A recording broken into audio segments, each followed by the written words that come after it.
my original plan was to put a steam valve similar to this, but smaller, into the side of the saddle here. Now the trouble is, I have 2 holes underneath to bolt the saddle to the boiler while I silver solder it, but also I have a 3.3mm hole top to bottom, because I'm going to fit the steam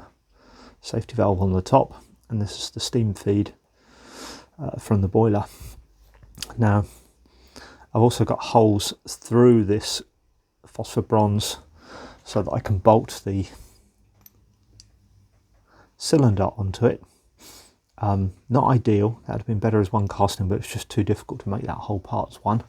And then I also have the holes for the steam valve to slide across, and there's just not enough room now to get a steam control valve in there that's going to work on it's just over a very small area in a very small size, and it's got to lay exactly between those two. So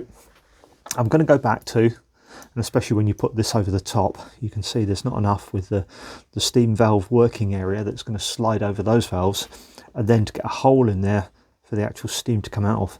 into the valve chest. This is all getting a bit too difficult, and I'm going to mess something up. So